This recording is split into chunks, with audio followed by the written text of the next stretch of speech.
Welcome back, everyone, to this week's episode of Booking the Territory, the Unprofessional Wrestling Podcast, where today we're covering NWA Saturday Night on TBS from August the 11th of 1990.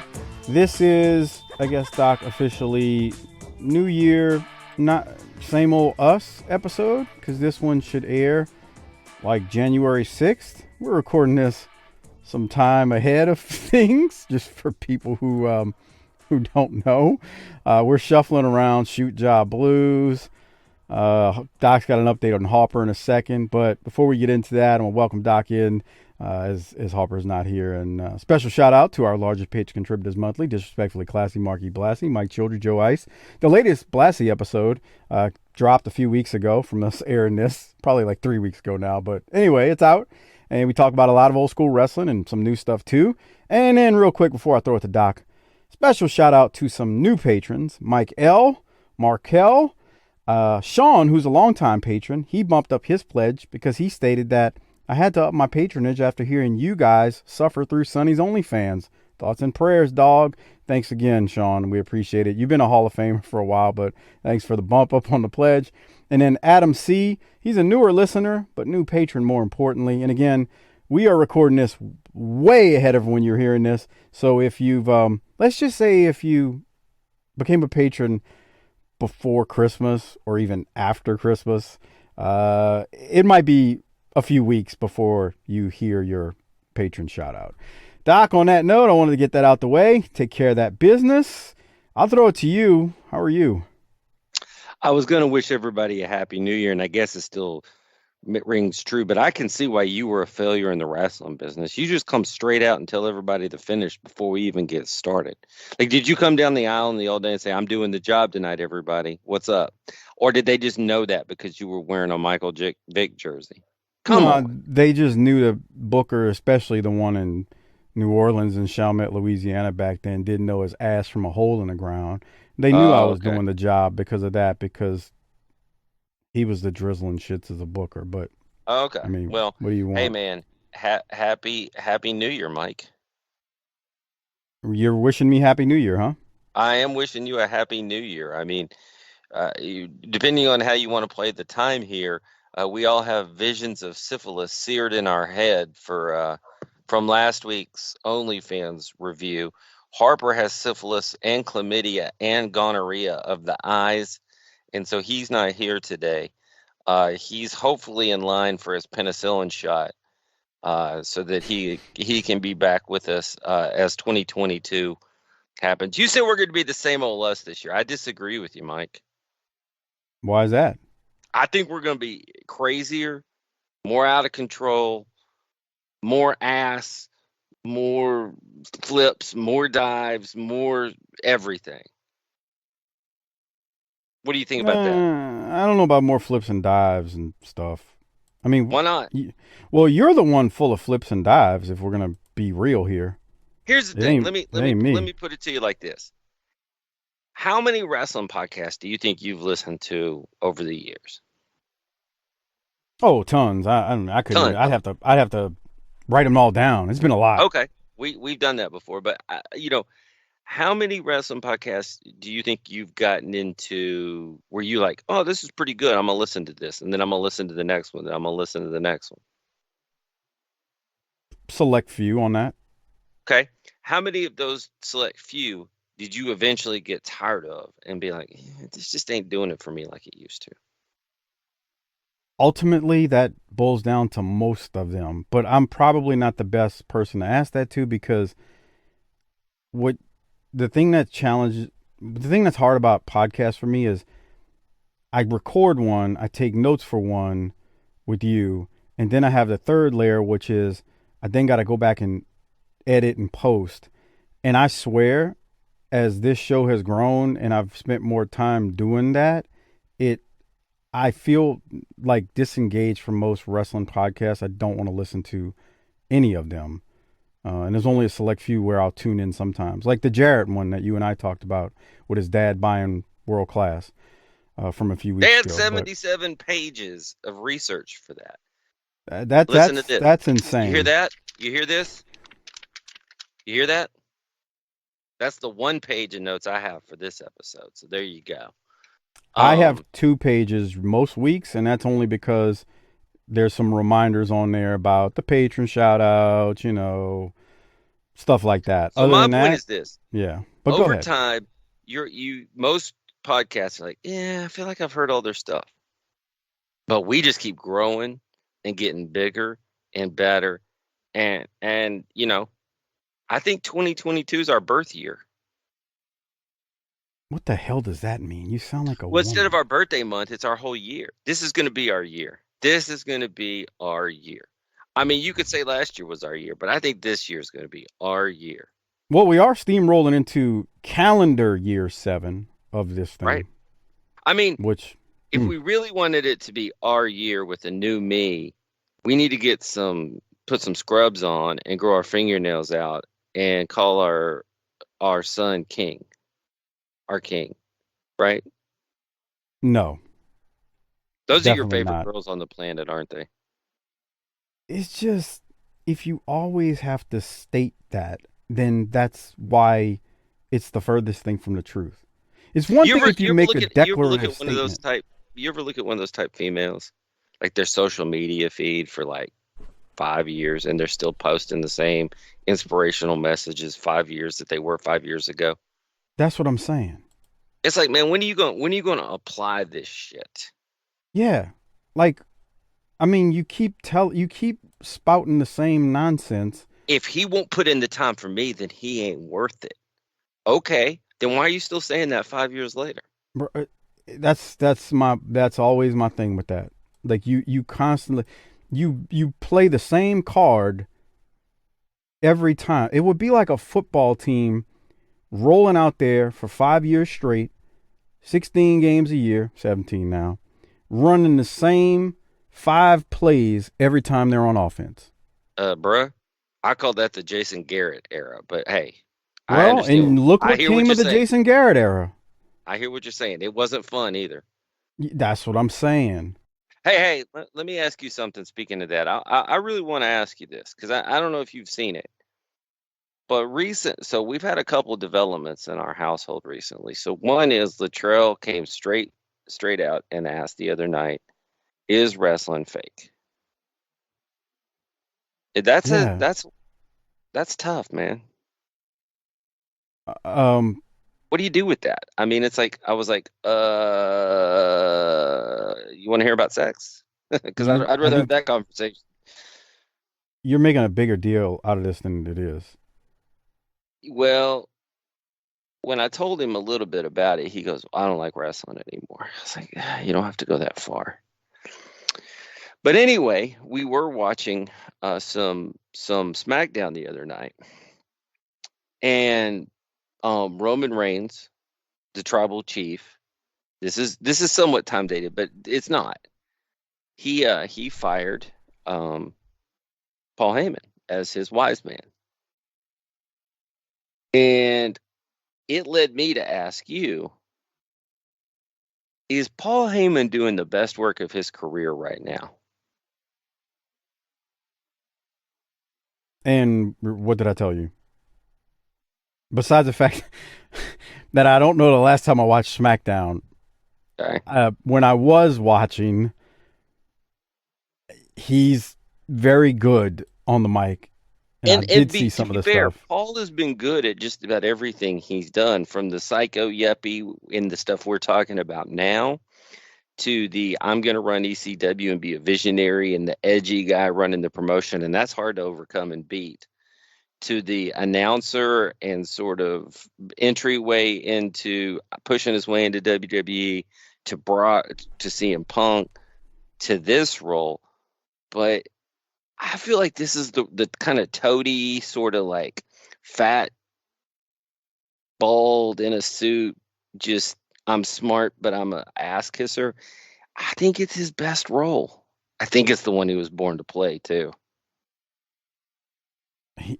He was good. I mean, I'm not. And Look, here's the other thing: how many guys have had that long of a career with with those different roles and connected and hit a home run on every one of them? I just think he understands pro wrestling. Like I he think you're onto. I think that's a you're onto something with that statement. I agree. b- because there's guys who are there's people who have talent, but they and Paul's been done all these shoot interviews, so when you watch him, he's working. It's not like I mean, everybody's working, but my point is like he's quote unquote exposed the business over the years, whatever. Everybody does that now, so it doesn't really matter. But Paul Heyman's so good because he just it's everything. It's what he says, how he says it, the facial expressions. I mean, you gotta Those are priceless. And to be yes. completely fair, because we are a classic wrestling podcast. Some of the work that Roman Reigns is putting in right now, I didn't think he had in him, and it's pretty amazing as well. So it takes more than we've always say it takes more than one person to hold up their end, and Roman has been phenomenal with his facials during this program as well.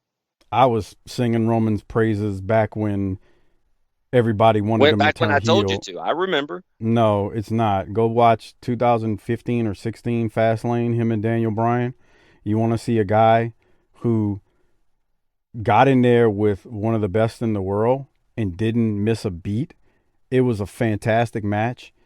The problem was he was being pushed down our throats. He's a baby face and nobody. Can you imagine now? I mean, think about it. Like the stuff he's pulling out now, and they had him saying "suffer and succotash." There, right there, is the reason you don't need writers. That's what I'm saying. He was good back then, but I swear this mental block that people were having for him because they just didn't like the way he was booked. He was being shoved down everybody's throat. It felt like a lot of people didn't want to give him credit. Even the people who would give him credit were like, yeah, but, and I kept saying back then, I was like, this dude's fucking good, man. Nobody's like, people don't realize it. And I keep talking about that Fastlane match because he got in there with Daniel Bryan and it was fantastic. The winner got Brock at WrestleMania, which was, I think, the next pay per view. And everybody knew Roman was going to win, but man, the way they did it, they told a nice story. And again, it's Daniel Bryan or whatever his name is now because now he can't use that name anymore. It was fantastic. He's been good. He's been great in the ring for a long time. Nobody wanted to give him credit for it though. And he was booked poorly, but that's the thing, man. You got to look at wrestling nowadays and you got to look at guys and go, that guy's got talent. He's just being used on incorrectly. We didn't have that back in the day, but we can say that now. And I just didn't understand like why people were shitting on him when it wasn't him. It's Vince and the writers and Sucker and Succotash, which is stupid. But yes, I agree. He and Paul Heyman, fantastic. Heyman, the facials, it's Heyman's facials. The facials are just, that's what puts it over the top. He can cut the promos, they're great. He can tell a story in the promos, they're great. His mannerisms are great. Outside of just the facials, just his mannerisms, the way he walks and does all that. But the facials are what over the top. And the reason I point that out more than anything is so in pro wrestling, they'll tell you, any good trainer will tell you to sell to your audience. And they tell you to think about your audience, not in the front row, because everybody in the front row can see. Back row. Sell it to the people in the freaking rafters. Because, and that's kind of like now is gone and past because That's so much true of it is for a almost television any project. performing art, though. I mean, they talk about that in music as well as you're singing to the guy in the back. Right, right. So and I'm not saying it's unique to wrestling, but they would always say like sell for the people up at the last row at the very top. And I just think like Heyman and Reigns, well, they do that great. I mean, it's fantastic stuff. So yeah, I can't put that over enough, man.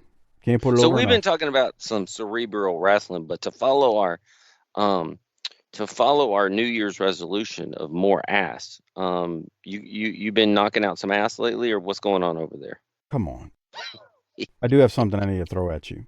Oh Lord, Regarding the Sunny OnlyFans, and again, this was posted, and I figured man, what I'm about to mention I was can only posted. imagine the sheer amount of mail that has generated for you.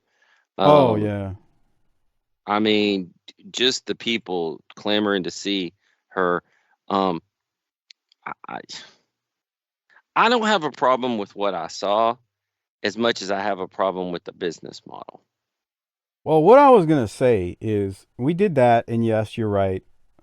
Silva messaged me saying, "God, this is sick. Why did you review that horror stuff?" I was like, I hear you. Oh, okay. But then I had people saying they needed penicillin shots and lots of feedback Well, on that it. Harper's still down at the clinic. I mean, there's been a rush, and he is still he's stuck in the queue. He told us, he said, "Look, I'll be there if I can, but I got to get this cleared up because I have green goo oozing out the corners of my That's nice. eyes." What I was gonna finish off saying though was related to the feedback. Wolfie, the fake Wolfman on Twitter. I don't think I've heard from him yet about it. As of us recording this, maybe he sent something already now. By the time you're hearing this, but Wolfie, the fake Wolfman on Twitter. I was waiting to see his response because I'm sure he, he got some good stuff out of that. But we've opened up a can of worms, and this is what I wanted to mention to you. So, longtime BTT Hall of Fame patron Robert Smith, been supporting this show for almost the whole time since its existence, at least since we've had patron. He put a suggestion on Facebook, and I'm Robert, I love you, but I don't think this is happening. It says, "Okay, Mike, you guys should make OnlyFans reviews a regular Patreon feature. My suggestion for the next one is," and he's got a screenshot of Allison Kay. Remember her from Impact? I think she's in the NWA now. Two things No, here. who is that? You know who Allison Kay is from Impact? I have to send you. I had to send. I had to Hold on, send you. I'll look it up. If I know who it Yeah, is, she I'm used to not saying be. I don't. I just don't recognize it. She wasn't Allison Kay though in Impact. She There was. you go. Oh, what was her name? Now I'm trying to look. But as you're looking at I'm that up, working on it. I'm working on it. okay. So I just want to point something out. I for one, and Robert, I love you, but I can't see Oh, she was wasting Sienna. Sienna. That's it. I can't, and this is not what I'm about to say has nothing to do with Sienna's OnlyFans. All right, I can't see what I would call almost wasting Patreon dollars on these various OnlyFans because I've been Now, is told she by doing people. stuff on this OnlyFans? No, probably not. See, that's the thing. Just because it's an OnlyFans doesn't mean it's quote unquote pornography. It could just be.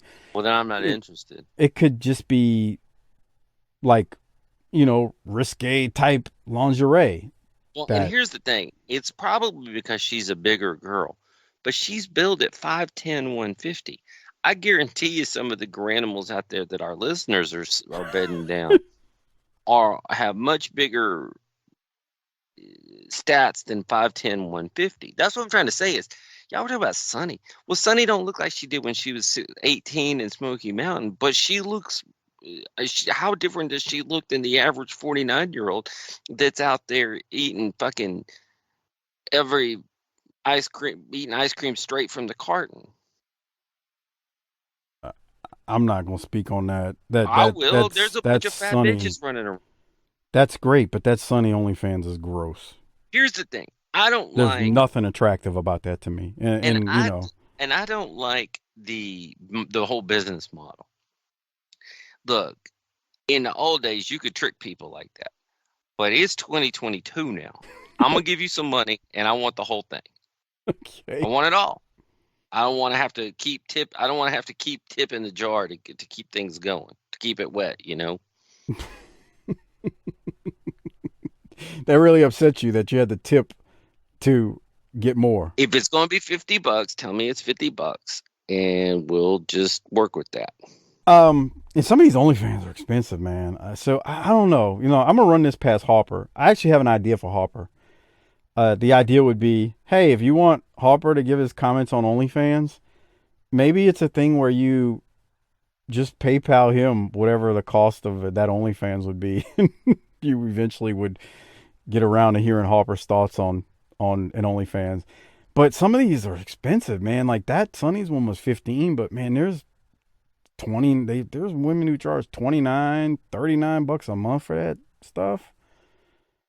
I mean, and I don't want to see another red rocket like I saw in the Sunny one over and over again.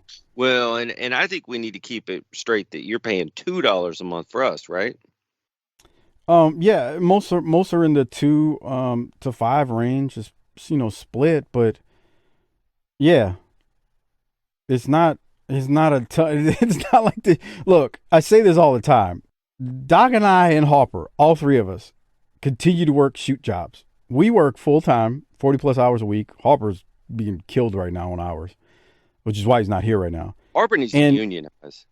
We work full time jobs because it's not like this could even come close to afford to pay our bills. So the money goes back into the show, and I buy things for the show, and every time the computer needs a repair, or I got to pay for the software another year, and it's just various things that I don't want to go down a laundry list, but there's money spent, and that's the challenge of, well, now you'd be adding $30, maybe more a month to reviewing an OnlyFans, but I don't think Robert's suggestion's bad, but the problem is these OnlyFans are work. I didn't like it. My problem was the model, not the content. You liked looking at the red rocket, huh? That's your prerogative. I ain't mad at you, but I mean, like Harper said, I'm literally watching some guys boop boop go inside of Sunny over and over, repeatedly. That's what pornography is, Mike. Really? From a 1983 No, camera? that was what was always. That's the part that was wrong. Jaworski posted in the comments, no hard pass on the OnlyFans reviews. Come on. Someone else asked, anyone have a dudes for you? Someone else said, anyone have some subscriptions I can borrow? Look, Half Pint nailed it. If it's wrestling, it's not common for them to get fully naked. It's not worth it. Okay. Anyway, good suggestion, Robert. I'm going to throw it at Harper. I want to get his thoughts. Who knows what that nasty son of a gun will say. You never know. You never know where he's going to... Ugh. Yeah. But, hey, we're talking about Patreon. The show doesn't make a ton of money. Become a patron. tinyurl.com/PatreonBTT and continue to make this worth your while and hours. Again, it's tinyurl.com/PatreonBTT. Get access to all of our Clash of the Champions that we've done. Get access to all of the pay-per-views that we've done. So much more. The ECW show, the NWA Power show with Sparks and Half Pint. All of that available on Patreon. Plus, there's these pre-shows we've done. We've got some other stuff we got to get done. We just got caught in a bad time of the year. I still want to do the Bruiser Bedlam, Dark Side of the Ring. And I haven't been able to get with the Champ. The Champ has actually been busy. We couldn't do the Dark Side of the Ring that he did. Is it Legs Day? XPW. But he's been busy. And I want another thing. If you follow the Champ on Twitter, on Facebook, or you're friends with him, don't ever believe when he posts he's somewhere. Because trust me, he trolls. He likes to post when he's in a city that he's not. And then other times he's in the city and he is there. So just pointing that out before someone says, well, he's showing he was in town. What are you talking about? Believe me, the Champ is a worker, and he's a worker's worker at that. And then I said why D-Man hadn't been back on the last show. So there's that. Doc, anything else before we get into the main show? I think we covered it all. I checked the 5-star reviews. I don't see any new ones. So please get on that, folks, and throw us a new 5-star review. I think it's time to do what we do best, which is cover old school wrestling. So give me a second. Right. I'll share my screen with you, and you'll be able to see, as soon as you can see Bob Caudle and good old JR, I want you to let me know.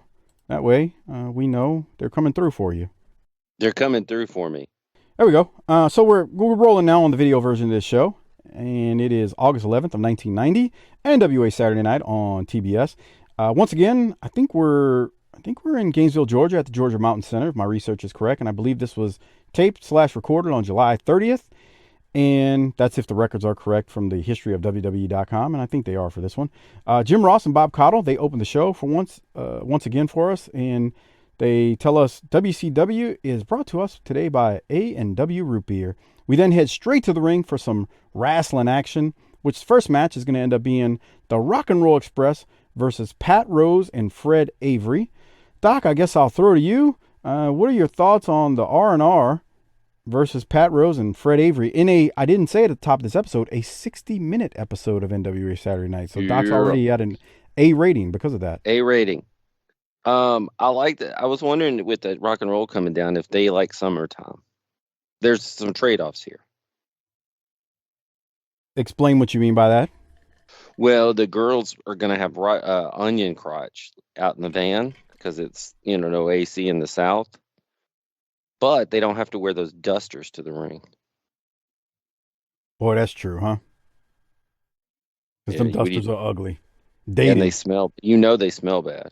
The funny thing about it is I've seen that duster, and I don't recall what it smells like being in person next to it. Cigarettes. I want to point something out to you because we're getting close to the time where Robert Gibson injures his knee. And start paying attention when you watch these rock and roll matches on these shows when Robert starts favoring one leg over the other. Because it will be clear and apparent to you that something is wrong with his knee when he has to step away. Just kind of pay attention to that. It's very noticeable from what I remember. Like there's one point it's like, oh yeah, he's banged up. But on that note, so that's what happens. That's what happens when you get older. It is, even though he's not that old here. We get a picture-in-picture from Rock and Roll when the match gets started. They talk about getting the World Tag Titles back, and Jim Ross mentions that the upcoming Clash of the Champions will be Clash 12. We'll have 10 big matches in it. So we hear a little bit about that. I mean, we don't get specific matches, but we hear a little bit about it. Doc, you got anything from this match before we go to the finish? See, I think this is the match that they should have had on TV with the Rock and Roll before the Great American Bash, showing them against two bigger guys, getting them ready for Doom. You consider Pat Rose a bigger man? He's really short. Bigger than he's husky. Well, he is husky. I mean, he's stout, I guess. The words I'm looking for. And Fred Avery, for those who don't remember, I mean, we've talked about him in the past. He's definitely a big man, not really defined much, wears pink and black tights. Very interesting look from Fred Avery. Wouldn't you agree, Doc? Yeah, it's interesting, I'll say. Yeah. He's got a black singlet on and pink tights with a black stripe and black boots. He's a big dude. Not really defined, but he's a big man. Like, he's basically a typical what I would say 1970s or maybe earlier wrestler. Even you see guys like him in the 80s, but enhancement talent. Anyway, the Rock and Roll Express are going to end up winning. I can see what you're saying, but I mean, would it really matter against two enhancement talents if this is who primed them for Doom? That's not really much of a primer. Anything can matter if you sell it that way from commentary. I think Gibson's knee is already hurting here because he tells Ricky something here. Gibson. What was he trying to do? Was he trying to do something like the Flying Lotus in the van? Just watch. Look. He tells Ricky something. I don't know what he's telling him. I'm like, is he telling him his knees are messed up already? I don't know. It's weird. I think I know what he's telling him. Oh God, here it comes. Ajax wash off. Yeah, that's it. He was doing some crazy Kama Sutra out in the rock and roll van and hurt his knee. Maybe so. He should say that he was dancing at the Win a Date with the Rock and Roll and was dancing so hard he hurt his knee. God, that's corny. On that note, the Rock and Roll win, double drop kick. They hit it on Fred Avery. Straight from the Rock and Roll finishing Fred Avery, we go to a very short 20-second long Teddy Long promo where Teddy Long, I wasn't going to play it, but we got a visual here. I like that little logo in the back. Busted heads. Yeah. And that's a skull, and if you look at the eyes, it's Ron and Butch's face. Yeah, that was crazy looking, man. I like the eyes. And I mean, it's kind of Bush League, but I like Bush it works for Doom. It definitely works for Doom. I think so. But Teddy Long tells Rock and Roll to quit crying and that the Soul Brothers Doom are going to take them out. And you're right. That logo, we've talked about these logos, some of them being terrible, but this is nice. This is kind of a cool one. It's very fitting for Doom. with busted heads written above it. And Now, even, Teddy, on the other hand, looks great. What are you talking about? He's got a do-rag on and he looks fantastic. okay, What's wrong with Teddy? it's those missing teeth that get me. And you can't even see his teeth. Well, yeah, you can. The hell, you're right. I can't. Are those supposed to be bricks under the busted heads and skull? Is that what you took that as? Yeah, me too. Hard to tell. I think that is that Teddy underneath though. I have no idea. I can't tell. All right. It's not exactly HD here. That's true. Yep. We get a series of commercials. Got a feeling Doc fast forwarded through commercials. Did you not? That guy right there? You remember that guy that's on that guy? That motherfucker was in a lot of fucking commercials when I was a kid. Generic white dude with a bald head, which tells you he's an actor. Why would you buy anything from an actor? Anyway, all right, keeping it moving. We go to Sid Vicious in the next match versus Jason Knight. We get a picture-in-picture from Sid as the match starts, telling Sting and Luger they better watch their backs. Mm-hmm. They better. All right, Doc, any thoughts on Sid versus Jason Knight? Not a particularly long match, nor should it have been. But it went too long. It went too long. To me, he ought to be out there winning in Magnum time. Man, we used to joke about Magnum winning so quickly, but it really did put over. Damn, this dude he's putting people away inside of 20 seconds every time. Like, sure did. I mean, and you figure Sid in here with Jason Knight, who ends up in ECW years later. You figured Jason was as likely to lose in a shorter time in ECW than he was to lose here to Sid. Yeah. I'm fast forwarding to it because the finish is coming up shortly, but it went, I said it was short, 2 minutes. It's not short by Magnum TA standards. Sid's selling to the crowd doing the Hogan ears. He's about to hit his finisher, and Sid is it's vicious. He hits Knight with an airplane spin and then kneels on him again. Kneels on him again, but he kneels again, not on Knight. But is that a rough bump? Is that a rough bump to take? Kinda, because you don't really land flat. You're not coming in flat, and you're coming in from an angle, so you can't you're hard to get yourself, lined up for it. Yeah, so it could be rough just from the fact that the way you're spinning and then you're not landing flat. Because that's one thing, man. When you land flat on your back, it's dispersed evenly and does not hurt nearly as bad as what you just saw there when he got thrown like a rag doll. That was pitiful. Damn, Sid was rough there. Well, but he's not going to get up from this. No, he won't. He's down, out cold. Any other thoughts on this match going too long? Look at that. God, if you're watching the video version, that's a rough bump. Yeah.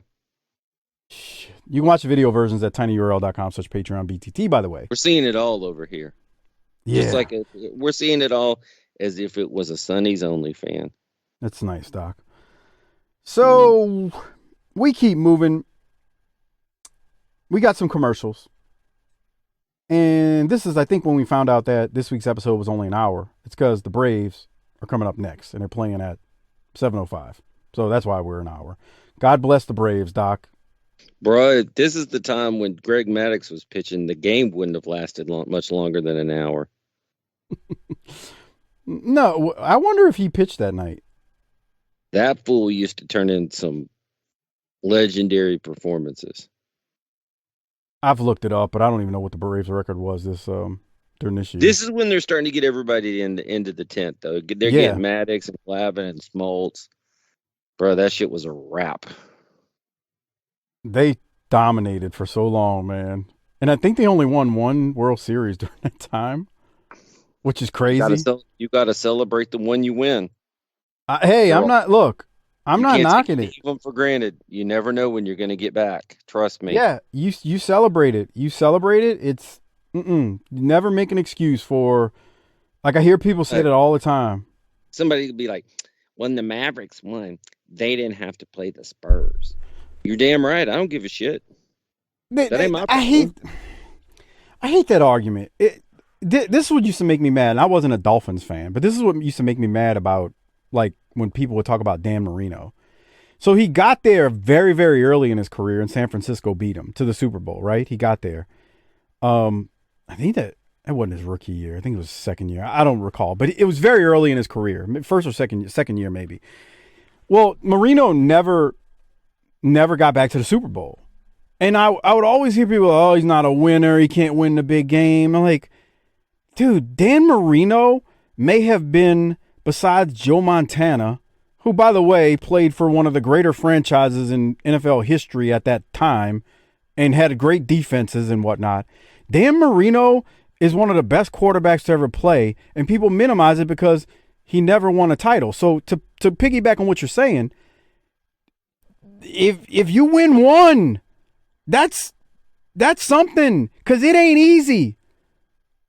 It ain't easy. That's why Troy Aikman is so great. He ain't even top 10 all time, man. I don't even want to hear that shit from you. He won 3. Benefited from great defenses, great offensive line, and an average running back. Because Emmett ain't great either. And you know it. Put Emmett on the Detroit Lions and put Barry on the Dallas Cowboys, and Emmett ain't shit. And you know I'm not lying. I ain't saying he's bad. You seem triggered. He just ain't that good. Oh, okay. All the Cowboy fans gonna get mad at me. That's why I did that. They should. I mean, you're a piece of crap, and we know it, and that's okay. After the commercial, as we got segued there with Braves baseball and whatnot, and Dan Marino and Emmitt Smith and the Cowboys being overrated in the 90s, Sid Vicious comes back out to the ring and continues to beat Jason Knight's ass. Now, what's important? I thought this was fucking great. What's important is Jason Knight had not gotten up from that bump. He was still selling it. The refs were trying to help him out the ring. He was so messed up. And Sid came out and proceeded to kick his ass some more. And Z-Man and Pillman had to come make the save, and the crowd is going crazy. That was great. Yeah. I mean, I'm not a big Sid fan. We're going to talk about it. But, I mean, I got other issues with him. So, for him to be positioned as the monster who's going to do that, these are the kinds of things a monster would do. This was great. Him stomping back out there like, I need some more. That's good stuff. Phenomenal. This is really good. I mean, if I don't agree with putting him as the guy going after Sting, but if he is, we got to do something. Well, not only that, but it plays into the name, Sid Vicious. Do you know who the real Sid Vicious is? What is that supposed to mean? You don't, do you? What is that supposed to mean? You tell me. Well, the next match is Brian Pillman and Z-Man versus Joe Barrett. No, I'm not about to just get trolled by you. Brian Pillman and the Z-Man versus Joe Barrett and Snake Watson. Before the match, Sid Vicious tells Pillman and Z-Man to get their noses out of his business, which I thought was a great addition to what we just saw. And Jim Ross mentions that next week Pillman and Z-Man will wrestle the Midnight Express on Saturday night. And I just don't care because I love you, Chris Zauha, but Z-Man isn't where it's at. Doc, any thoughts? Yeah, mine was more about our competitors here. We talked about Snake last week and him no longer being with us, and you laughed a lot about that. But I'm looking at our fella here, there, and Joe Barrett. He's an interesting look. He lifts, wouldn't you say? I know him. Oh, well, this is going to be good. He kind of has a... Not well. Know of. Been in the locker room with him a couple times. Okay, well, we'll get to that in just a second because I'm interested in that. He's got a little Chick Donovan maybe look to him. Yep. He does. Okay. He's still alive, by the way. Still alive. Well, that beats his tag team partner. Tag team partner So, couldn't clear 92, but all right. um, What you got on this this fella for us? this gentleman right here, Yes. you may have, if you're from the South, like deep South, I believe he still lives in the Mobile, Alabama area. I'm not 100% sure, but I believe he still lives there. Um, he had a reputation on the Indies back when I was floating around for being a stiff son of a gun. So I was interested rewatching this because I didn't remember this from, back when I was a kid. And I know of two people who wrestled him that he pummeled them pretty damn good. And he's not stiff here, which is interesting as you watch him in the ring. We're going to see him over the next few months, I believe. I think he's here for a little while, doing enhancement talent matches. But he was a very stiff person back in the day. Tommy and Cyrus out there, a couple friends of mine who listen to us, they've probably got specific stories of him because they're actually good friends with him, and they could probably tell some. And I should probably bring one of them on. Well, and see, to me, this is more interesting than what's going on in the ring. Is the stories of some of the enhancement talent. So I would tell your two buddies there, hey, and I'm not trying to even rib you on this one, Mike. Send in any stories you have so that we can read them on the air and talk about these guys. Because to me, you've got a guy over there, and Joe. Look, we know the history of all three of the other guys, but here's a guy who's got neon pink tights, blonde hair. He's in good shape. He obviously has a clue of what he's doing. But if you're not, I'd never heard of this guy, nor would I. So it's kind of interesting to me, the guys who have the look, know what to do, but never quite break through, kind of their story as well. So I think that would be an interesting thing, is if Cyrus and Tommy could send in their thoughts that we could talk about. Yeah, I'm gonna message one of them shortly because I know they've got stories. I mean, I could. There's a number of people that I. And then it's funny to me, the guy who goes on TV and does the jobs that goes back home and is going to stiff everybody. Yeah, I'm interested in that always because I like the big fish in the small pond. And I don't know if it was. I don't know why he was like that, because like when you watch this, I don't find him to be overly stiff. Like I didn't see him just taking liberties. But yeah, there's guys that I know that he wrestled, man, he pummeled them. And I'm not talking about dudes that like would have given him a reason. Well, one guy, there was a show I was on in Mobile many years ago, and I won't say the wrestler's name because he's not here to defend himself. I'm going to be Harper here for a second. Say it. He kind of had like the reputation of kind of having the big head, and so this promoter fed him to Joey Barrett, and Barrett beat the shit out of him that night to teach him a lesson. And okay. I remember the guy coming, like, he whooped him. I remember the other guy come back in the back, and a couple of other boys walked up to him like, "Hey man, how you doing? You all right?" And he's like, "Oh, can't faze me." And I'm thinking to myself, dude, if he wanted to kick your ass, like he just put it on you. But if he wanted to really put it on you, I think he'd have took you. I really do. But he was getting a reaction, like, cause he's pummeling him. I mean, the chops. This dude's chest was purple when he was done. It's like he never let loose on the chops. He just kept doing it.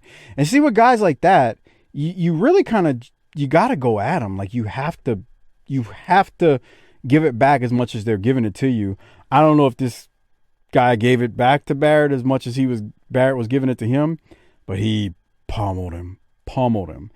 And the other guy I knew who wrestled him, and I've known plenty of people in the ring with him, but these two I knew better. The other guy I knew just said that he was really stiff with him. He said he fought back, And, you know, when he went to chop Barrett, he chopped him and he was being stiff with his punches and it wasn't that bad. But the first story I'm telling you, this kid was pummeled. And the promoter specifically booked the match to teach this kid a lesson. I like it. Some people need to get taught a lesson. So that's all I know. And look, this is not me bad mouthing Barrett because I know who I've been in the locker room with him. I know who he is because of the reputation that I was told when I was getting started. But you know, from what I know, I don't think he's a bad guy. Like I don't think he's like a horrible human being or anything. But yeah, man, he was known as being stiff in the locker room. Okay, interesting story there. I did not expect that to go that way. Joey Barrett. I think they called him Joey the Body Barrett in the on the indie scene. Because back in the 90s when I was on a few shows that he was on, he was built. I mean, he's built kind of like you see him here. Maybe even been a little bigger, but he always had he had a good physique, man. Really, really good physique. So yeah, there's that. All right, Doc. Anything else? Z-Man and Pillman obviously win. Crowd liked it. Yeah. Body slam Snake Brown. They body slam Snake Brown onto Barrett, and then Pillman hits the splash on both guys, and Pillman and Z-Man win, although Z-Man, Let's go now to Jim Cornette. He is about to cut a promo, and let's see what he's got to say. Just when I was in need of a good laugh, one pops right up, crying Brian Pillman, Tom Stink. You challenged the Midnight Express for another tag team match. We not only beat you for the U.S. tag team belts, but we beat you time after time after time. You split up. Now you're back together and you want to get a little revenge. You want to clear that blot on your record. Well, I'll tell you what, Pillman and Zink, get in the ring with the Midnight Express. You're going to find out one more time why they're the greatest tag team in professional wrestling, and you're going to realize why you split up and should have stayed that way. All right, Doc, any thoughts on what Cornette's saying there about them splitting up? Man, I think he's breaking kayfabe on this shitty booking. Why do you say it like that? A lot of times we don't like to admit that somebody, like, they broke up. They're just still together. They're blah, blah, blah. And it's like, what are we talking about here? Well, and the other part of it, too, is I don't remember this or know about it from, like, Pro or Main Event or whatever else is airing during this time, because we talk about that all every week. Well, did something happen on one of those shows that we aren't privy to here? That we don't know. I'm assuming that something happened, so someone out there can tell us, but I don't know for sure. I do know that Z-Man, what I found interesting about that was Z-Man did the freaking job at the pay-per-view to Vader. So that's interesting to me. Like, so did something happen and that's why Z-Man was in that spot? I don't know the story if there is one. Educate me. bookingtheterritory@gmail.com. That way I don't miss it. Because I will miss it on Twitter or Facebook. I guarantee And you. I've got to imagine by this point, Corny is about to, like, have a stroke at just the whole scene. Yeah, I mean, he's 2 months, two and a half months away right now from leaving. Let's just say 2.5 to 3. Because he's actually around a little bit after Halloween Havoc. And a lot of people will say, well, they left then, but not the records don't indicate that. Because I was looking it up recently. So I would agree, Doc. He's hanging on by a thread at this point. Okay. Hanging on by a thread. Aren't we all? Boy, you could tell. If the people knew what we talked about before the show, not related to wrestling at all. But so then we go to the commercials, and the Steiners win the Goodies Headache Powder Slam of the week. And Doc, look at this. That looks rough, huh? That's a big son bitch taking that. So the first clip they show is a belly-to-belly by, I think, Rick Steiner onto, I don't know who that is. And the guy gets over, so that one's not bad, and he lands on his back flat. But then the second clip, it's a superplex, but the guy that Scott Steiner's superplexing off the top rope, he doesn't make any attempt to go over, so Scott Steiner has to muscle him. And the dude damn near lands on his freaking head. That was rough. Yeah, it was rough. Well, if you're a patron, you got to see that. Yeah. Because that's some rough shit, what we just saw right there. All right, well, we'll keep the show moving because we did get a series of commercials after that. We get another wrestling wrap-up segment after the commercial with Flair, Luger, and the Southern Boys. First, it's Jim Ross on the wrestling wrap-up. Him and Missy plug the NWA main event that's coming up. Look at her turn sideways so you can see how big those are. What do you think of Missy here, Doc? She's pretty all right. Boy. It's Missy. 1990 Missy. She's a treasure. Bro, Harper would have heard some noises. I'd like to cut some I'd like to maybe pull out a razor and shave some Civil War battlefields on her pubic areas. Okay. So Jim Ross and Missy plug the main event and they say a few words about the main event, and then Jim Ross throws to a bunch of replays of Luger stalking Flair and Arn. I mean, we talked about this last week, man. That was some tremendous stuff throughout that episode. Didn't say a word and got a phenomenal reaction. Then Jim Ross throws it to Ric Flair in a promo, and where Flair will battle Luger at Fall Brawl Clash of Champions, which is the next one. So let me get to that shortly, and I'll play the promo from that. September 5th, when Ric Flair will take on the Total Package Lex Luger. The United States Heavyweight Championship will be on the line live here on TBS. We asked Ric Flair for these comments. Your name is Ric Flair. You've got to be involved in the championship picture to survive in this sport. Those of you out there that know me, know my reputation, know that I have been on top of this sport for 10 years.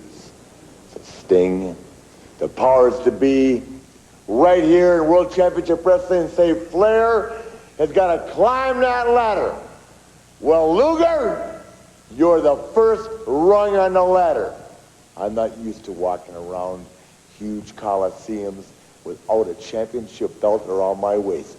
September 5th, the Clash of Champions, 10 million viewers nationwide. Turn it on for one reason, to see the best in this game go at it. Luger, your problem is you're going to be mine. Woo! Remember, ladies and gentlemen, that match will be live here on TBS on Wednesday night, September 5th. Fall Brawl, Mountain Madness, originating live from Asheville, North Carolina. And coming up, the second match of the series involving the Southern Boys and the Freebirds. Here are comments from the Wild-Eyed Southern Boys. Freebirds were one up on you. If we can beat you tonight, we're the Southern Tag Team Champions. That's right. You know, the Freebirds have been walking around here for many weeks talking about their big 6-foot trophy that's bogus in the Southern Boys' opinions. But right now, it's Southern Boys 1 and Freebirds 0. And match number 2 is coming your way right now. Doc, have we talked about the Confederate flag behind them when they cut these promos? No. Well, I just wanted to say, I mean, this is nothing like controversial or anything, but I mean, obviously you couldn't do this during this era. I mean, nowadays. But, I mean, for what they were, they're the Southern Boys. And, you know, I don't like the green screen thing most of the time. But, you know, we talked about Teddy Long's earlier with the, headbuster or headbuster on the back behind him and the graphic they had. I like the fact that they put the flag behind them during this era. I mean, you know, it's, again, we're not fans of the whole green screen thing because it's very WWF era type nonsense, but it works for these two and it doesn't look corny or cheesy. Would you agree or what? Yeah, I mean, it works for the gimmick. My bigger problem is, so we've just invented a third tag team title here that we're gonna fight over. Yeah, which makes absolutely no sense. Yeah, they've invented. Like, the funny thing is, it's not like we need another tag title. We've got the world and we've got the US, but it's like they wanted some kind of prop or something for these two. Sure. I kind of get it away. I mean, I do, but it's like, then let's really build it up and talk about it and make it something rather than the way they're doing it. And the other thing is this. Okay. I needed more Tracy here. Yeah, I think we're limited too by the episodes shorter, so we're not getting as much. I need living in a cave references. I need Southern philosophy. Blind, crippling, crazy, blah blah blah. Yeah, Ducks I'm on with you. June bugs, going north and south. I need thugs. I need all the things that he brings to the table, because otherwise, it just ain't gonna do it for me. What did you think about Flair's promo? Now all of a sudden he's pivoted to Luger because we got a clash coming up where we need a match. I like it. Well, here's the thing. On some level, I like it because I like subdued Rick. Quiet Rick is always an interesting. I like it, and it shows that he's without his thing, his trophy, and so to me, that's good. I wish that it started there. I mean, it was clever the way he did it because he's not totally relegated to Luger. It's that he's using Luger to get back to where he needs to be. So I thought it was good.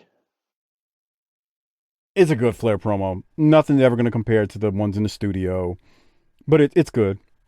And I mean, there's been some other great ones when they're in a live arena, but it's just so different when it's, again, green screen, no audience, because there's something to the studio in a live crowd when you're cutting a promo and you can hear their reaction to what you're saying. It's just a different feel to it, but it was fine. And he's pivoting to Luger now for the U.S. title. So we're not a we'll wrestling see. company anymore. Boy. We're a TV company, and so there you go. We keep moving, and the next matchup is what we were just hearing about. We get the Southern, let's just go to it. The Southern Boys versus the Fabulous Freebirds. Garvin is limping to the ring with the assistance of Michael Hayes. The Freebirds, they were getting some cheers, to be fair, but again, we're in Georgia, so it makes sense. Hey, let me ask the you a crowd- question right there. They're the greatest rock and roll band in the world. What instrument do you think Jimmy Garvin plays? The bass? Why you Guitar? gotta say it like that? I don't know.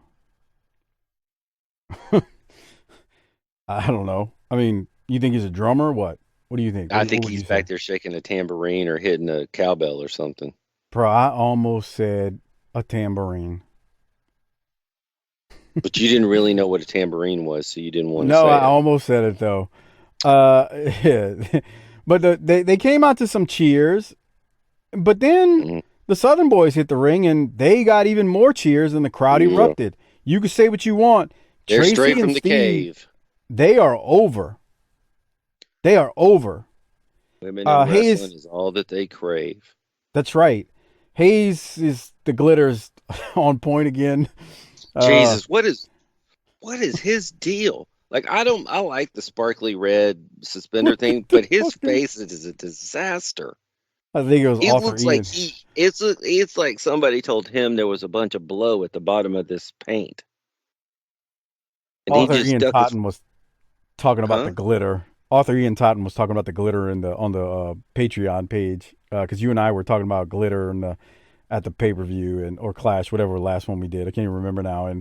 And he was saying, like, he was agreeing with you, like, how much we hate glitter. It would just because you can't clean it up. But Doc, I'm not trying to go overboard. How bad is the glitter on Hayes' face? It's the paint too. It's ridiculous. It's buffoonish. Oh man, it's pretty bad. So Jim Ross tells us the story of the trophy that the Freebirds were carrying to the ring right here, saying that the Freebirds claim they won this trophy in Tupelo, Mississippi in a match, but there's no evidence of this match occurring. So we're led to believe by JR, and I point this out because of what you pointed out on the previous segment where it's like, why are we introducing a new title? Well, we're led to believe by JR that this title may be something made up that the Freebirds came up with because there's no evidence that they won the trophies in a match. And I think we've Go got ahead. some good investigative journalism happening. That's right. And Jim Ross then goes on to say, as the match is starting up, that the Southern boys are up 1-0 in the best of 3 series of these teams. So if Hayes and Garvin win this match, Hayes and Garvin will tie it up. Although Hayes lobbied to wrestle a singles match for this because Garvin, remember, he's limping to the ring and he's quote-unquote hurt, the Southern boys weren't having it, and it ends up being a tag team match with Garvin mostly on the apron. Now, for what it is, it's a good match. The crowd, you got to say, they are into this thing, and they gave these guys like 15 minutes, so it's a lot of time. They were able to tell a good story. Crowd's fired up throughout it. I want to ask Doc, before I summarize how this thing wraps up, what he might have from the meat of this thing. At first, I thought this was a little goofy. And what I mean by that is, I don't know. It felt like at times Garvin was forgetting to sell his foot when he was kind of rolling around, in and out and around. But when we got to the end and how they did this, it paid off for me. He, remember, he's a heel, so it's okay if he's quote unquote lying and faking it, and forgetting to sell, because that's part of what would help put it over. At least kind of that's how I think about it. Okay. So I'll go to the finish now. We get that's always one of my favorite moves that we saw right there. Chin breaker. Jawbreaker. Yeah, Tracy sits down. Hayes has. I always thought it would be hard to work that move. That's not bad. Just make sure your tongue's not, in between your teeth. You'll be fine. Tracy sits down as Hayes had him in a chin lock of sorts. Hayes gets hit with the jawbreaker. Steve comes in. Steve Armstrong comes in. And Armstrong eventually has Hayes rolled up, but the ref's back is turned. Well, that never happens. Garvin, who hadn't been in a match pretty much the entire time, sneaks in and DDTs Armstrong. And Hayes pins Armstrong for the win. The best of 3 series is now tied 1-1. Garvin doesn't even give a shit about selling his leg at this point in knee. He's jumping around like a buffoon on the outside, and he's like, yeah, I pulled a fast one on him. And he did. He pulled a fast one on him. Any thoughts on how they did the finish, Doc? I thought it was good, and it sets up the third match that I guess we're now in a 3-match series that we didn't know about. You know what I hate? This is the old thing. Everything was airtight, brother. They really screwed over these referees in a lot of these finishes during this era. Because the referee, we've seen a couple of times now with the Freebirds and whatnot, the referees they're not even bumped. They're just distracted by something else. Like this time he's distracted by like blinky Tracy. lights.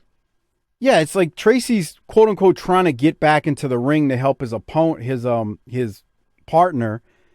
And the ref's so distracted, Tracy's gotta be on the outside, or he's not gonna turn around. And then we saw it where the ref was distracted by 2 guys who weren't even the legal men in the ring. They're on the outside, like you said. I forgot the example you used. You made it sound like somebody was getting pounded on the outside, like as in on something on Pornhub, and the ref just couldn't look away.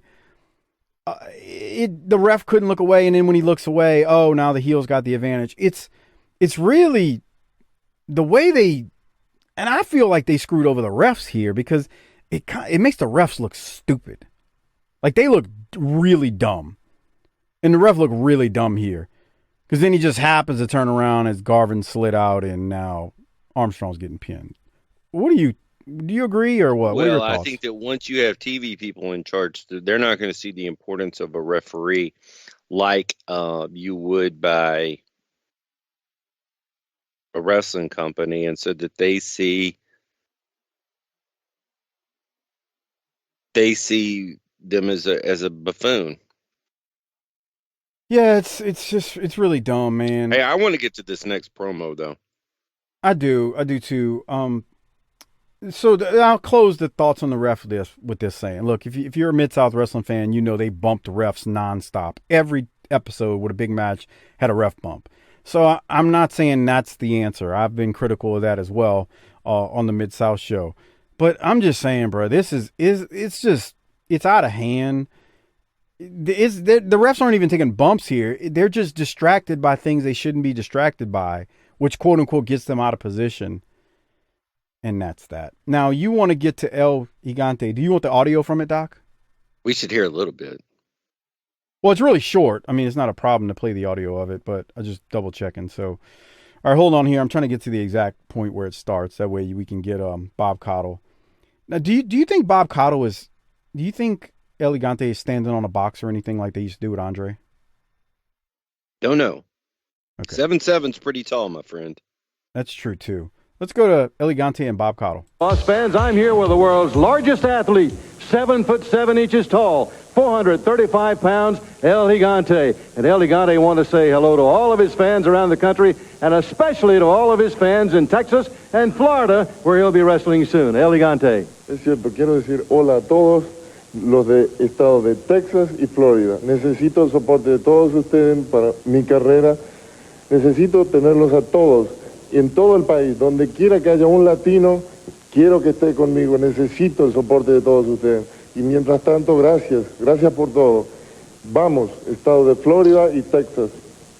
Fans, wherever El Gigante is, if he's in your town, don't miss a chance to see this amazing athlete in action. All right, we'll be back with our big main event, our World Television Title match, right here on TBS after this timeout. Do you know what he said, Doc? I would have thought that Bob Caudle, after he was done, would have said, abolish ice my ass. God, I hope that doesn't get me kicked off. Here's the thing. I want to know at what point in wrestling did speaking Spanish turn from a heel move to a babyface move?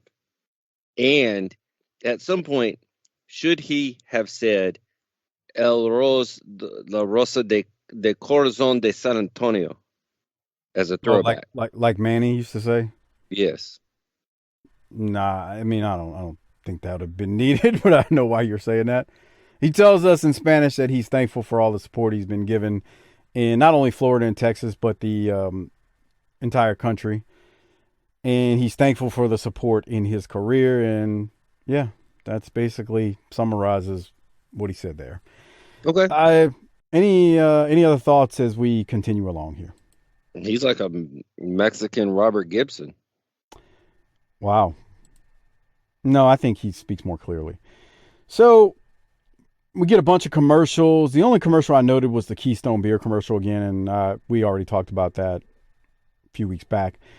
And then we go to the final match, the main event of August 11th, and it is Arn Anderson versus Lou Perez, who looks like Al Perez's brother. I don't know how to describe him. Or cousin. Cousin. Are they That's really? his cousin. Yeah. No, you're lying to me. No. You're lying to me. I'm really not. It's his cousin. He was billed as his brother, but in real life, he's his cousin. Okay, so now that I didn't realize that, Steven Jaworski's going to decide to go on Facebook and all over social media. Oh, Mike Miller's stupid. There's no Lou Perez and Al Perez. And I did that just so he would do it. We get a picture-in-picture from promo from Arn, who blames the whooping he's about to give Perez on Sting. And, hey, I mean, Doc, we complained a lot. Here's Arn, the TV title holder. Been TV title holder for quite some time now. I mean, not years or anything, but we get a TV title match from Arn, finally. Your thoughts? It's about time. I Went mean, too long, this fella is in his debut getting a title shot, but I'm not going to let that get in my way. He don't look bad. No, he's built. He looks good. He looks like Al Perez. Yeah. I mean, Arn came out there and tried to shake the man's hand. Yeah.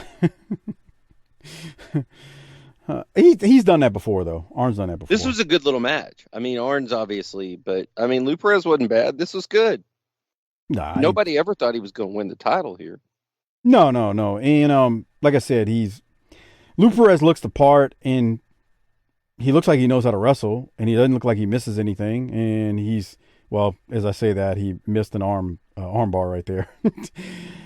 But it was good. Lou Perez looked like he belongs, and we knew he wasn't going to win. Like I said, the main thing here was I was like, God, we finally get to see Arn, in an actual TV title match. Like, we don't get that, which is,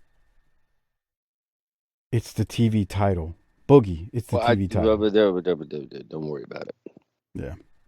All right, so here is the finish of the match. Arn attempts an atomic drop. Perez hits the ropes. Arn drops down, and when Perez comes off, Arn hits Perez with a spine buster, and Arn wins the match. See, he missed the atomic drop, and then there's the spine buster. Kaboom! Wasn't the greatest spine buster, but it put him out. Any thoughts on Arn winning and defending his TV title on television that we never get to see anymore? There's another one. What? That's Sting's to blame for. Yeah. I found it interesting too. Arn was getting a number of cheers from the audience during the match, which I guess is expected. We kind of saw that in the mid 80s as well, even as a heel. We'll keep moving though, and we'll go to how they close things out. It is Sting and Lex Luger. They're going to cut a promo. They're up there with JR. We're live in front of the crowd, so this is not a green screen thing. Here it is. And we're back here, ladies and gentlemen, with two men that hold the richest prizes in wrestling, the world champion Sting and the United States champion Lex Luger. Oh, you know something? They tried to put me out, and I'm talking about the Horseman 5 months ago, tried to put me out of professional wrestling once and for all. Now they're resorting to jumping people like the Total Package in parking lots. This is not professional. You guys are a gang, and that ain't cool. No way. The Total Package has broken his silence, and now he's getting kind of ticked off, and he's saying what's on his mind, letting it all hang out. That's bad for the Horseman. You know, Stinger, somewhere you gotta draw that line in competitive sports. Horseman, you've crossed that line. If you want to jump people in parking lots, if you want to hurt people, if you want to throw the rule book out, well, me and my friends standing here by my side can do the same damn thing. So what we're saying is this. Right, you got that right. People are going to get hurt. And the Total Package, Lex Luger, is going to return your message with a big answer. Fans will see you tomorrow night at 6:05 on World Championship Wrestling. The big main event tomorrow night. I thought this was meat and potatoes. Luger's fired up, and which he should be after what happened to him. What did you think? Right there, that screen. Mm-hmm. We're going to put the company in these two's hands, and it ain't going to work. I disagree with that statement. It's not going to work. It's funny how you overlook Jim Herd as you make that statement. My next note is the other two people that need to be held more accountable than these two buffoons are Jim Herd and Ole Anderson. Okay. I'm glad you clarified and stated that. These two are the stars of those two guys' movie, and it's a big pile of shit. I'm not blaming Sting and Luger. Definitely not blaming Luger after what Luger's done the last year and a half in this promotion. Okay. Had a fantastic 89. Nothing's been wrong with his 1990s. He's a great so Robin. far. Not so much as the Batman. Okay. Well, we know you hate Sting, and that's what this boils down to. He's not even Robin. Well, who is he? Guest appearance by some guest star.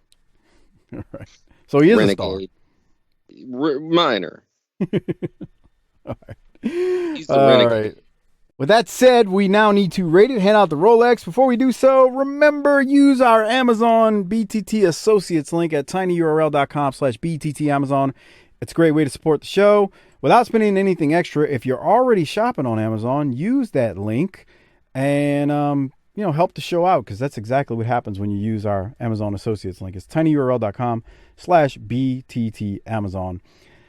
Great way to support the show. And like I said, not only you use it, give the link to the wives, girlfriends, side pieces, whatever you have in your life, whatever Bottom is next bitches. to you, whatever you live with, whatever the bottom ones, whatever, give that link to them. Have them use it every time they shop on Amazon. Again, tinyurl.com/BTT Amazon. Put the link in the browser like our old friend JBL Objective on Twitter said, and make sure they use it every time they shop on Amazon. So bookmark it and say, hey, make sure you use this every time you're on Amazon. and we'd appreciate it. tinyurl.com/BTT Amazon. Let's give out the rating first. Rolex. Who you giving your Rolex to, Doc? Don't know. You know, give it to the Braves for making it an hour. I'm gonna give it to Joey Barrett. Are you serious? Why not? It's probably the biggest thing that's ever happened to him. No, he's going to be on television for a while. But this is his debut. All right. I think there's a match in like 94 or something where he wrestles Harlem Heat, where he's, in a tag match versus Harlem Heat. So, I mean, but right now he thinks his whole life is in front of him. Okay. That's who you're giving it to, Barrett. There's not a lot of contenders. There's really not when you look at it. Give me Joe Barrett. Okay. I mean, who else would you? Let me ask this: as I'm going over my list that I've got in front of me, who else would you give it to? Nobody. But it wasn't a bad show. No, it wasn't. It was not a bad show. I tell you what, I'm gonna give it to Sid. I thought that's who you were gonna go with for what he did. Yeah. Yeah, I think I'm gonna go with Sid too, and I'm not the biggest Sid fan, but definitely I think I'll go with Sid. Honorable mention to the Freebirds and Southern Boys for what they pulled off too, and another honorable mention too, although it didn't technically take place on this episode, it was another episode because it was the Goodies Headache Powder Slam of the Week. Scott Steiner getting that guy over so that the guy didn't break his neck on that superplex, because that looked wicked when we were watching on the video version. Let's do the other thing now and hand out the grades. Remember, we've got an upcoming clash, and to get all the other clashes, the only way to get that is at tinyurl.com/PatreonBTT. tinyurl.com/PatreonBTT. You can go annual or monthly. If you go annual, you get a month for free. Whatever way you go, it's definitely appreciated and helps support the show. tinyurl.com/PatreonBTT. Get access to 300 plus Patreon exclusive episodes only for you and your ears and your girls or whoever else listens to the show with you. What are you going to rate it, Doc? 60 minutes, man. 60 minutes. I think I'm right there with you. I'm going to give it an A- too. Dude, a 60-minute episode, man. When you're us at this point in our lives. With some good matches, too. With some good matches. And it was solid, but not spectacular. Southern Boys and Freebirds were good. Arn and Lou Perez was good. Yeah, and then the tag match with Pillman with Barrett and Snake Watson, it's good for a different reason. We've talked about it. But, yeah, Arn and Perez was fine. Steven Javorsky cranked nonstop to it. It's A-. This was good. That boy needs a woman and Jesus. He's married. What are you talking about? That's what's odd. Did she lose her hands in like a combine or something? Why is he always having to jerk it? Something's wrong with him, bro. The kid ain't right. He ain't right in the head. Okay. Like, for real. He's definitely not right. Hey, did you miss your chance to get a Hardbody Harper video shout out during the holidays? Well, there's no time. I must have. Tell me more. Yeah. Email Harper at chrisharper16wildcat@gmail.com. Let him know what you want in your video shout out for either yourself or your friends or your relatives, or you want to tell somebody you hate him, you want somebody to cut a promo on, you want him to cut a promo on someone, email him to chrisharper16wildcat@gmail.com. And then don't forget to do the most important thing, which is PayPal Harper, cc30388cc@yahoo.com, and Harper will send you your very own video shout out to yourself or family members and friends and whatnot. And it, greatly helps Harper because it goes directly to him via PayPal. cc30388cc@yahoo.com. And I know Harper would greatly appreciate it. And then, Doc, one other thing before we get out here, check out Our Vantage Point, the Retro Wrestling Podcast with Joe Morata and Michael Quinn, the northern version of BTT. Slightly classier, a little bit more professional, but still fun nonetheless. They support us, so please support them and check out their show. And then check out also the Bottom Line Cast with Mike Prue and JV. They do a show on the career of Stone Cold Steve Austin. You can catch that. I forget. I think it comes out every Tuesday. Not sure. I always forget. But check out Mike Prue and JV's show on the Bottom Line Cast. And remember, they do our ECW show as well on our Patreon feed. Doc, any other closing thoughts as we, enter into, like we said at the beginning of the show, year number 7 of BTT, calendar year number 7, not our 7th anniversary yet, but calendar year 7. Any other closing thoughts before we wrap things up and get out of here on the first show of the new year? Nah, bro. We giving these people enough. Let's get the fuck out of here. Wow, Doc, you're such a nice fella, I tell you. Well, Harper's not here, so I'll throw it at you. You can hit the tagline, and we can go home. Little fella, let me hold the microphone up high so I can tell you, book it, bitch.